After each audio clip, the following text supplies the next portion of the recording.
오늘날 우리 순천은 기독교 선교 135년 만에 한국은 선교 대국이 되어 미국을 따라서 미국과 쌍벽을 이루면서 세계 선교의 그 주역으로 하나님의 사명을 감당하고 있습니다.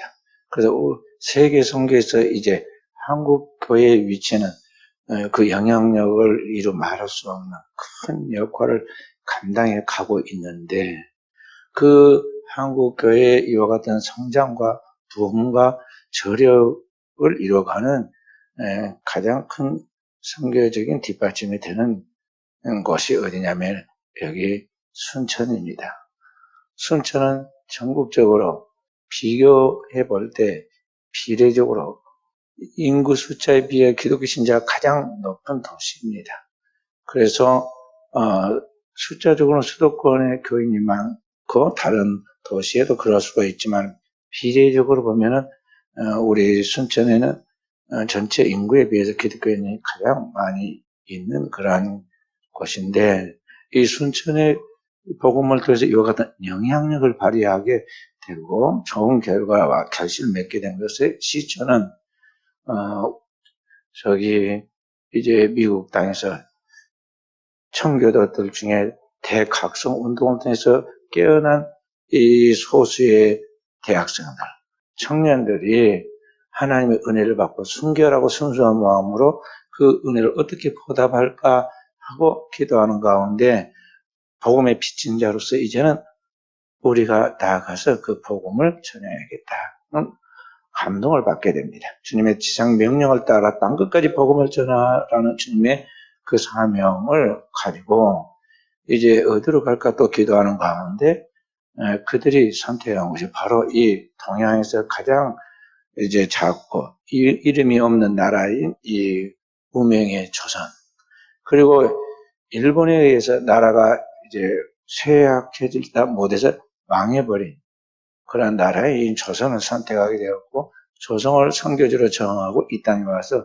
그들의 평생을, 심지어는 그들의 자손들까지 대를 이어서 이 조선의 복음화를 위해서 하나의 미랄이 되어 주님이 걸어가신 그 길을 따라감으로 오늘날 이 땅에 복음이 이와 같이 영향력을 발휘하게 되었고, 그러한 선한 영향력이 이제 우리에게까지 전파되고 또 우리를 통해서 하나님의 교회와 함께 다음 세대의 후손들에게까지 이어지게 되었다 하는 말씀을 자세하게 그 역사의 배경을 가지고 말씀을 드렸습니다. 그래서 오늘을 살아가는 우리는 주님이 세상을 하나의 미랄이 되어 자신을 희생시킴으로 인류의 영원한 속죄의 제물이 되고 또 영원한 속죄를 이루어서 천하 만민이 그 앞에 나와 주의 피로 구속을 받고 영생을 누리게 된 바로 그 주님이 오늘 말씀하기로 나를 따르라. 26절에 말씀하시잖아요. 나를 따르라 하신 이 말씀처럼 우리가 하나님의 미랄인 주님을 따라서 주님이 우리를 섬겨주신 것 같이 우리도 이 세상을 섬기는 자가 되어야겠다 하는 것입니다. 그리고 그 결과는 주님을 따라서 주님을 섬기는 자로서 나아가면 내 아버지께서 그를 귀히 여기시리라. 주님의 그 거룩한 헌신을 아버지께 기쁘게 받으시고 그 이름을 높여 모든 이름에 뛰어난 이름을 주사 하늘에 있는 자들과 땅에 있는 자들과 땅 아래 있는 자들이 그 앞에 엎드려 그를 주요 만왕의 왕으로 부르게 하신 것 같이 바로 오늘 우리를 그와 같이 귀하게 여기고 하나님의 나라에서 영광을 누리게 하신다는 걸 알고 오늘을 살아가는 우리가 그 길을 쫓아가도록 해야겠습니다. 자녀들을 키워본 부모들은 알지만요, 이제 이 자녀들이 대학교를 나왔다 해도 애기와, 부모가 볼 때는 애기와 같습니다. 철부지와 같습니다. 그런데 그 대학교를 이제 갓 졸업한 그 젊은이들이 이미 그때 은혜를 받았습니다. 대학교 다니면서까지 자기의 삶의 무엇을 위해 어떻게 살 것인가에 대한 자신의 그 존재의 목적, 존재의 의미, 삶의 그런 방향, 그런 것들을 다 정리한 이러한 젊은이들이 이제 하나님의 은혜에 보답하기 위하여 오늘 이 미지의 땅 조선에 와서 한번 오기도 어려울 뿐만 아니라 여행 오기도 어려운데 여기다 평생 그 생명을 바치고 뼈를 묻고 그렇게 헌신한다는 것이 쉬운 일이 아닙니다. 오늘날 같이 우리 민주주의 사회에 사람의 인권과 또 문명과 문화의 발달과 자유가 보장되어 있는 시대가 아닙니다. 지금으로부터 100여 년 전 우리가 잘 아는 대로 조선시대 중에 500년 조선의 역사 중에 가장 어려운 혼탁한 시대였습니다. 이 땅에 있는 내노라는 양반들이라 부르는 조선의 사대부의 사람들이 각각 자리를 잡고 편을 짜서 노론소론, 남론, 북론, 사색 강파를 지어가지고 편을 짜가지고 서로 싸우고 그리고 동양의 이 유교의 사상을 국교로 삼고 이 나라 전체가 조상을 숭배하고 우상을 숭배하는 그런 가운데서 이 사람들의 삶은 찌들 대로 찌들고 사람들의 삶 속에서 인권이라든지 인간의 자유라든지 인간이 추구하는 인간의 행복에 대한 것들은 정말 상상할 수 없는 그런 비참한 삶들을 살아가고 이런 때에 하나님을 가르치고 그 하나님을 믿음으로 우상을 숭배하지 않도록 해야 하고 그런 가운데서 남자들만이 이제 전부인 것 같이 생각하는 가부장적 사회이고 특히 그 시대는 이 양반과 상놈으로 이 사회적 신분이 나뉘어가지고 이 세상이 정말 일반 백성들, 일반 사람들은 살 길이 없는, 꿈이 없는 그런 삶을 살아가는 이때에 거기에 하나님의 뜻이 무엇인가에 대하여 복음을 전하고 그 복음의 말씀이 뿌리 내리도록 그 몸과 마음과 시간과 정성을 다하고 나아가는 그러한 삶을 살았다는 것은 하나님이 그들과 함께 하셨고 그들의 영혼을 깨우셨고 그들이 하나님 깨달은 하나님의 말씀을 따라 살아갈 수 있도록 성령께서 그들에게 능력을 주셨기 때문에 가능한 것인데 오늘 그러한 삶을 살아가는 믿음의 이 젊은 선교사들의 헌신을 통해서 오늘 이 땅이 이와 같이 선교적인 나라에 기독교가 국교라고 그렇게 선포하지는 않았지만 완전히 기독교 국가적인 그러한 선교 대국이 되고 말았습니다. 그리고 그들은 몸과 마음, 시간, 정성을 다 들여가지고 한국의 선교지에다 정성을 다 쏟았습니다.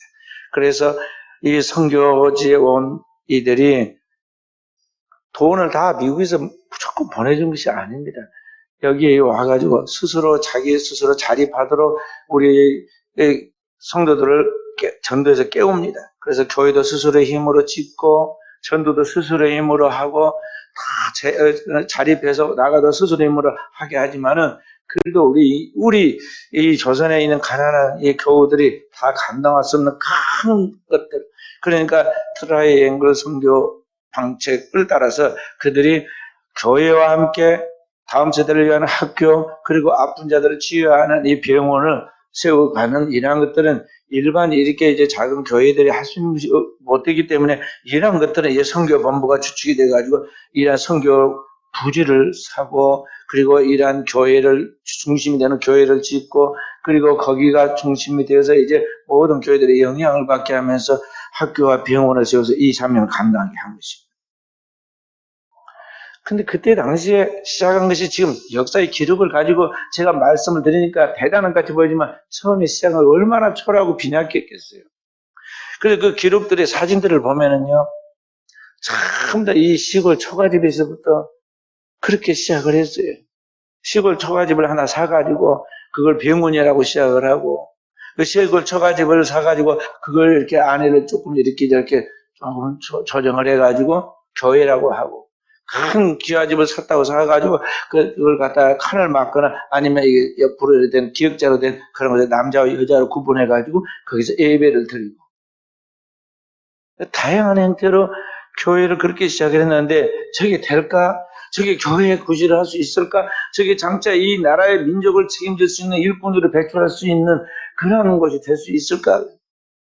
그런데 100년이 지난 오늘날 우리 사회 속에서는요, 이 교회가 근대 한국 사회를 일으키는 원동력이 되고 큰 배경이 되고 힘이 되었던 우리가 다 부인할 수 없게 되잖아요. 우리나라 일본에 패망을 했을 때, 우리나라를 다시 일으키려고 독립운동을 한 이 33인의 사람 중에 16명이 기독교인이에요. 그리고 우리나라의 최초의 서양 학교가 이 연세대학교인데, 언더우드 선교사를 통해서 세운 이 연세대학교인데, 연세대학교에서 세운 병원이 세브란스 병원이에요. 연세 세브란스 병원.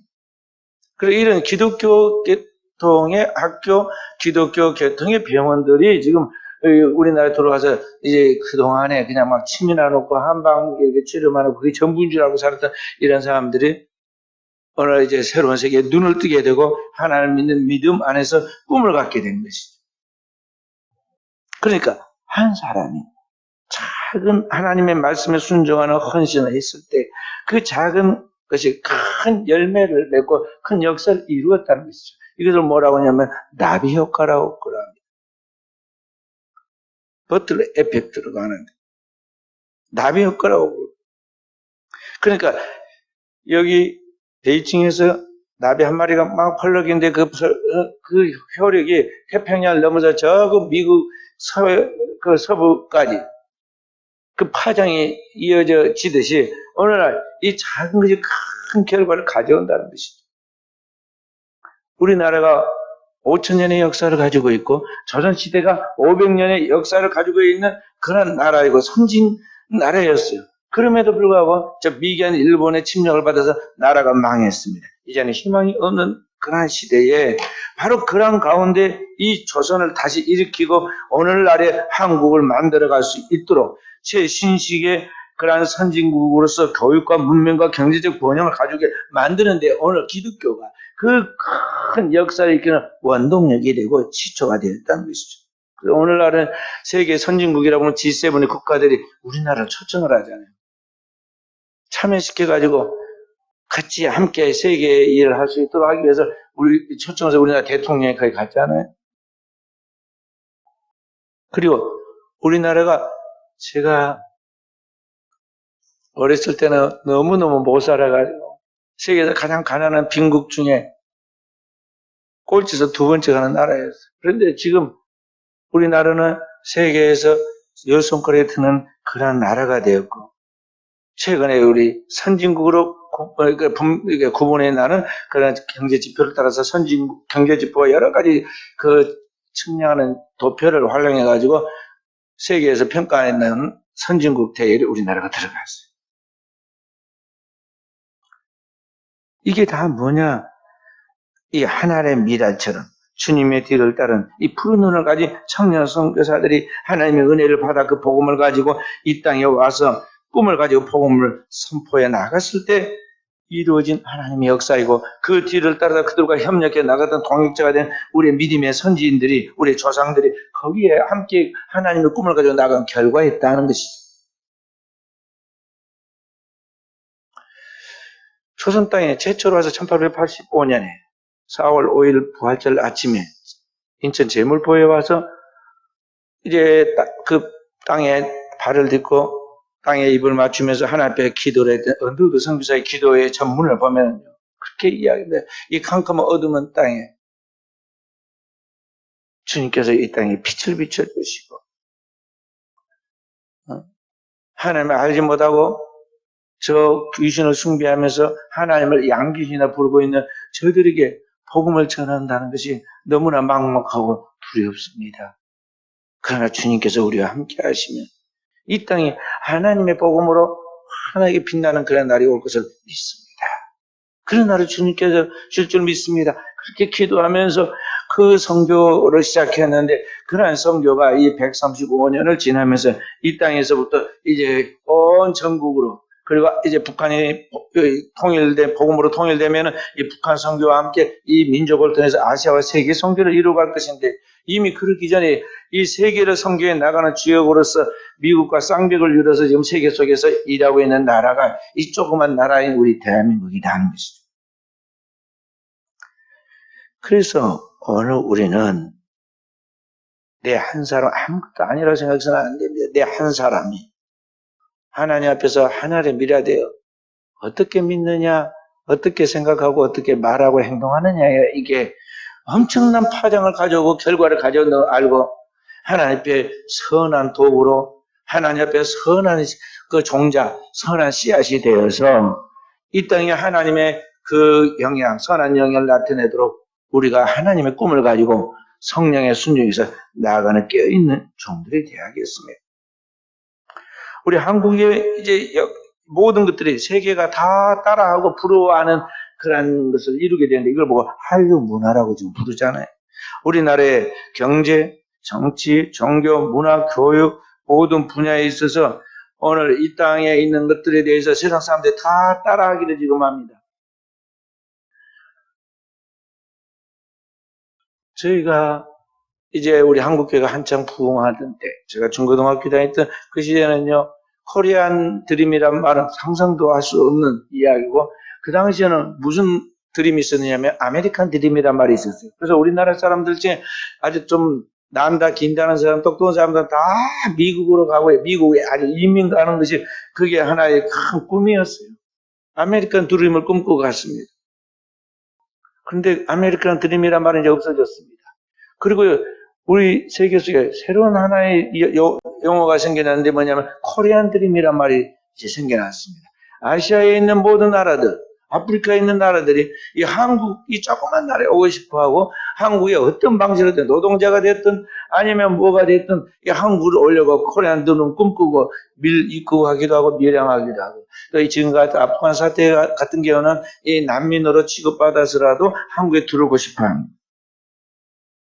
그런데 이렇게 오늘날 우리 한국 사회가 세계 속에서 한류 문화를 이루고 그 모든 것들에 영향을 미치게 된 것은 뭐냐면 그동안 축적되어 있는 크리스찬들이 그렇게 선언한 영향력, 그러한 영성과 그 모든 영향력이 오늘날 이 세계 속에 뻗어가게 됐기 때문에 그러라는 것이죠. 그래서 세계가 한국 사람을 탐을 내요. 그래서 제가 좀 안타까운 게 뭐냐면 좀 공부 좀 하고 좀 똑똑하고 조금 지식 있고 실력 있는 사람들은요. 외국에 연구하러 가거나 공부하러 갔다가 다 뺏겨버려요. 왜냐하면 최고로 대우를 해주거든요. 예를 들어서 학생 하나가 딱 거기서 공부를 잘한다 그러면 계속 유혹을 합니다. 우리 둘째 아이 전필주 집사가 연세대학교 3학년 후반기 때인가 이제 교환학생으로 미국 뉴욕 주립대학으로 갔습니다. 갔는데 처음에 갈 때는 그냥 학교에서 그냥 받았는데요. 한 학기 끝나고 전체 수석을 했습니다. 두 번째 학기 끝나고 그때도 또 수석을 했습니다. 이게 그러니까 그 학생들 세계에서도 인정하지만 학교가 유심히 봅니다. 그리고는 여기에서도 공부해가지고 교수되도록 모든 전액 장학금을 대줄 테니까 거기 남아라고 자꾸 이야기를 했어요. 그래서 저한테 우리 아이가 어떻게 하면 좋겠느냐고 물었어요. 근데 우리가 생각할 때는 교수 그러면 대단하게 생각하는데 막상 본인은 거기에 대해서 별로 그 의미를 못 갖더라고요. 왜냐하면 이 교수라는 그 책정 그 틀 안에서 공부를 하고 학생들이 볼 때는 대단한 것 같지만 큰 인생을 살아가는 데 있어서는 그게 그렇게 좋은 그런 직장은 아니라고 생각한 것이죠. 또 한 가지는 몸이 약한 자신이 과연 이 외국에서 이렇게 생활해 가는데 그 생활하는데 적응이 되고 거기에 맞을 것인가에 대해 고민을 많이 하고 저한테 물었습니다. 그래서 이 문제를 놓고 아빠, 엄마가 기도는 할 수 있지만 거기에 대한 상황에 대한 정확한 판단은 네가 내려야지 아빠, 엄마가 그것을 정확히 알 수는 없다. 그렇게 이야기를 했어요. 그래서 나중에 남을 줄 알았어요. 거기에서 공부를 하도록 그 학교에서 요청을 하고 또 모든 전액 장학금을 주니까. 그래가지고 이제 나오면 딱 대학 교수로 그쪽에 이제 자기가 보장이 되니까. 그런데 들어온다고 그러더라고요. 이제 1년간 해보니까 자신이 공부를 해 나갈 때 이 학교에 이런 것이 맞는가 맞지 않는가를 자기가 검토해서 충분히 알 수 있게 되었고, 자기가 다시 모교로 돌아와가지고 여기 와서 졸업도 하고 자기 삶을 다시 체크해 나가야겠다는 거예요. 그래서 저는 그런 것에 대해서는 불이하기 때문에 그렇게 하도록 해라. 그렇게 했어요. 그런데 우리 아이만 그러느냐? 우리 한국에서 나가는 학생들 중에서 되게 공부 열심히 해가지고 성실한 학생들은 되게 보면 그렇게 그 미국에 있는 대학교에 남아버리고 거기에서 교수가 되거나 거기서 직장을 잡거나 그래가지고 다 그쪽에 취업도 하고 그쪽에 생활해서 아니 미국 사람이 대부분 많은 거예요. 우리나라는 그냥 영국에 가는 사람, 독일에 가는 사람 다 우리 젊은이들이 그렇게 해서 유능한 사람 뺏깁니다. 또 직장도 마찬가지예요. 한국에서 고급 인력들이 이렇게 미국 같은 다른 나라에 가가지고 거기에서 선진 기술을 배우고 또 거기에서 그런 교류와 교류를 해 나가다 보면요. 자꾸 콜을 합니다. 우리 회사로 와라. 우리 회사로 이주가면 어떻게 해주겠다는 그런 보장을 주니까요. 계속 비교를 해나가는데 우리 좁은 땅덩어리에서 조금 회사 안에서 경쟁하면서 스트레스 받는 것보다는 그런 데 나가고 싶은 유혹을 받게 되죠. 그래서 많이 나가버려요. 참 안타까울 때가 많아요.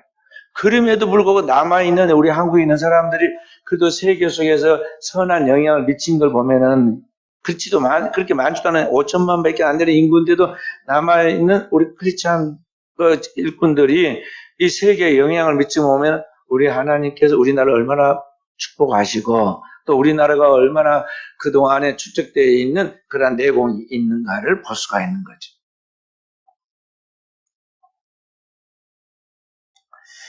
오늘날 세계는 지금 종말의 그러한 환경 속에서 세계의 종말의 분명한 징조 속에서 사람들이 어려운 생활을 살아가고 있습니다. 코로나19로 인해서 더욱더 어려워져 있고 우리 교회도 그러한 과정의 어려운 과정을 거쳐오고 있죠.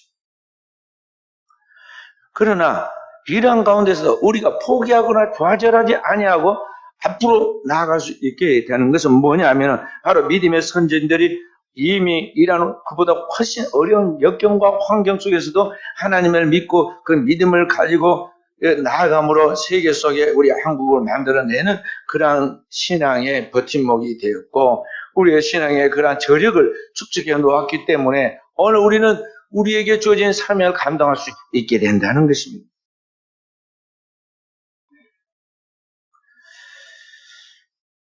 하나님은 어떤 하나님이냐? 무에서 유를 창조하시는 하나님, 바라 엘로힘, 창조의 하나님이십니다. 또 그 하나님은 어떤 하나님이냐? 죽은 자를 살려내시는 부활의 하나님이십니다. 그 전능하신 하나님이 오늘 우리의 아버지시고 우리와 함께 하시고 우리의 미래를 책임지고 나가신다는 것이죠. 바로 그 하나님을 믿는 믿음의 주권을 신뢰하고 그 하나님을 믿는 주권적 신앙을 가진 하나님의 백성들이 믿음의 선진들이 그 암흑의 세대에 복음을 전하고 나아갔던까지 오늘의 이 시대에 우리가 당면한 환경의 그 어려운 상황 속에서도 포기하지 않고 믿음을 지키고 그 믿음으로 앞을 헤치고 나아갈 수 있다는 것이죠. 그래서 우리 순천은혜교회도 작년에 올해 코로나 상황 속에서 어렵다고 하고 우리를 위협하고 두렵게 하는 것들이 많이 있었지만 절대 위축되거나 뒤로 물러서지 않고 한 걸음 한 걸음 앞으로 나아갔던 것입니다. 그리고 그렇게 나아갈 때 하나님께서 축복하셨잖아요. 교회 안으로 그리고 교회 밖으로 하나님께서 축복하셨어요.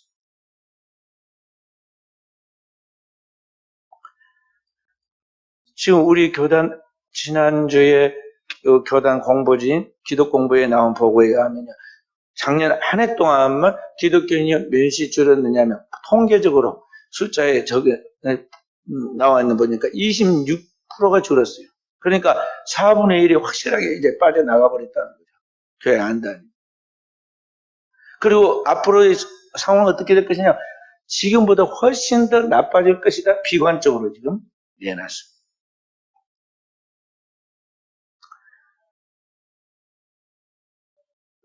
그런데 똑같은 환경 속에서 살아가고 있는 우리 교회가 어떻게 이것을 극복해 나갈 것이냐, 어떤 관점으로 앞으로 내다볼 것이냐, 두려워하면 안 돼요. 절대 이런 상황이 위축되어서는 안 돼요. 왜냐하면 우리는 하나님 앞에서 영성을 축적해 놓았고 높아진 영성으로 우리가 단합해서 나아갈 때 하나님이 그 교회의 머리이시고 주인이십니다. 우리 교회의 몸이신 주님이 그리고 우리 교회를 이끌어낸 그 머리신 주님이 우리를 선한 목자가 되어서 앞으로 인도하실 것이고 우리의 삶 속에서 이 순천을 성취하고 민족을 복음하여 나가는 그런 하나님의 사명을 감당할 수 있도록 하나님이 우리를 사용할 것이다 하는 것이죠. 하나님의 말씀이 그러하고 우리는 그 하나님의 말씀을 믿는 믿음의 사람들입니다. 눈에 보이는 환경을 보고 믿는 것은 그저 현세적인 믿음인데 그 믿음이 아닙니다. 귀에 들리고 손에 잡히는 것을 믿는 것은 그것은 진정한 믿음이 아닙니다. 보이지 않은 것을 보는 것 같이 없는 것을 있는 것 같이 죽어서 완전히 꿈이 없고 희망이 없어지고 사라진 소멸해버린 그 가운데 다시 죽은 자를 살리시는 하나님을 믿는 그 믿음이야말로 진정한 믿음인데, 이런 하나님의 성령의 믿음을 우리가 간직하고 나아갈 때 하나님께서 우리에게 그러한 역사를 주실 것이다 하는 것이죠. 저희 교회가 한참 성장하고 있을 때 제가 25곳에 매달 250만 원씩 선교를 하였습니다. 10만 원 한 구자에서 선교를 했는데요. 그게 지금 제대로 이게 되어지지 않고, 이게 불규칙하게 꼭 필요할 때 또 꼭 이러한 것들을 도와야 할 때만 그렇게 간헐적으로 하고 지금 정기적으로 못하고 있어요. 근데 세계적으로 볼 때 우리가 선교해 나갈 것들이 정말 눈물 나는 것들이 많이 있습니다. 근데 문제는 이런 선교들을 해 나갈 때 세 가지 꼭 필요하거든요. 첫째는 기도가 필요하고, 직접 몸으로 뛰는 헌신자가 필요하고, 그리고 이들에게 활동할 수 있도록 이 활동비, 선교비를 보내야 돼요. 이 세 가지가 필요한데, 이 세 가지 중에 뭔가 한 가지라도 제대로 해야 하는데, 과연 우리가 그걸 하고 있느냐는 것이죠. 이제는 우리 교회가 하나님께서 이제 짓눌려 있는 모든 것들 다 벗겨놓고 이제 교회로서 그 사명을 감당할 수 있도록 하는데, 사실 우리의 현재적인 수준에서는 한계가 있어요.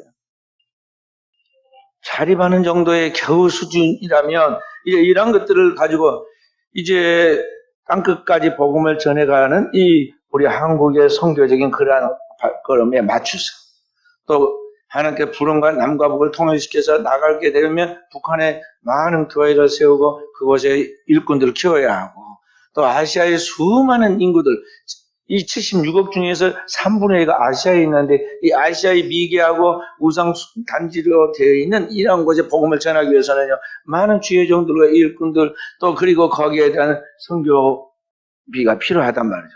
그 일에 우리가 10,000분의 1을 할지라도 1000분의 1을 할지라도 그 사명을 우리가 감당해야 한다는 것이죠. 그러도록 하기 위해서는 오늘 우리가 하나님 앞에 기도해야 하겠어요. 그리고 우리가 할 수 있는 것이 무엇인가에 대해 구체적으로 찾아야겠고, 그런 일을 할 수 있는 하나님이 추수할 일꾼들을 이 땅에, 그리고 오늘의 이 도시에, 그리고 우리 순체 은혜교회에 하나님께서 보내주시고 열매 맺게 하시고 그러한 일꾼들을 통해서 일할 수 있도록 우리가 하나님을 기대하고 하나님께 기도해야 하겠다는 것이죠. 그런 생각이 우리 안에서 용수섬 치고 그 영혼에 불이 타면은요, 잠이 그렇게 몸을 못 움직여만 잠이 오지는 않는다. 근데 이 생각 저 생각 없으니까요, 이게 몸이 이 잘못된 세상적인 생각에 따라서 움직이기 시작하고, 다급해질 때만 하나님을 찾고, 그렇지 않을 때는 이제 완전히 세상의 종이 되고 이 환경과 그 문화의 종이 돼가지고 세상에 끌려다니면서 세상적이고 육체적이고 정욕적인 사람이 되고 마는 거죠. 하나님을 믿는다는 크리스찬의 문의는 가지고 있지만 실질적인 영향력이 없는 그 몸을 찾아 복종시켜 하나님의 말씀에 복종시켜 나갈 수 있는 영역이 없는 사람으로 전락하게 된다는 거죠. 주님이 말씀하신 것이 맛을 잃은 소금처럼 되고 있는 것입니다. 그래서 오늘 우리는 여기까지 온 것도 주님의 은혜지만, 앞으로 우리에게 주신 주님의 그 지상 명령을 따라서 하나님의 영광을 돌리고 다음 세대에 오늘 우리를 통해서 복음을 듣고 복음을 받아들인 영혼들이 이 땅에 땅끝까지 주님의 지상 명령을 감당하는 그 선한 영향력을 나타내도록 오늘 우리가 무엇이 되어야 하느냐, 그 통로가 되어야 하고, 그 축복을 나눠주는 복의 근원이 되어야 하고, 그 모든 다음 세대 일꾼들이 우리를 의지하고 나갈 수 있는 그런 버팀목이 되도록 해야겠습니다. 복효근이라는 시인이 쓴 버팀목이라는 시가 있습니다. 태풍에 쓰러진 나무를 고쳐 심고 강목으로 버팀목을 세웠습니다. 사한 나무가 죽은 나무에 기대어 섰습니다 하면서 쭉 나가는 시인데, 이 나무가 있는데 살아있는 나무가 넘어지지 않고 잘 살게 만들어준 것은 살아있는 나무가 아니라 그 죽은 나무 잘라서 옆에다 버팀목을 그 버팀목이 이 나무를 살려준 것 같이, 오늘 우리는 누구냐? 이미 이 땅을 떠나갔고 이 땅을 떠나간 우리의 믿음의 선진들과 믿음의 조상들이 그 버팀목이 돼서 그들이 쌓아놓은 축적되어 있는 그 모든 길을 통해서 그들이 쌓아놓고 준비하고 헌신한 그 바탕 위에서 오늘날 교회가 그리고 오늘 우리의 신앙과 삶이 그 유산을 이어받아서 나간 것 같이 오늘의 이 시대 우리가 또 다음 세대를 위한 버팀목이 되어서 그들이 하나님 앞에 나가서 주님의 일에 충성할 수 있도록 우리가 그 뒷받침이 되어야겠다는 것입니다.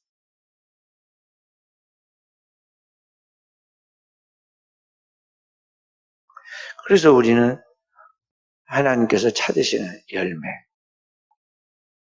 오늘 여기 보면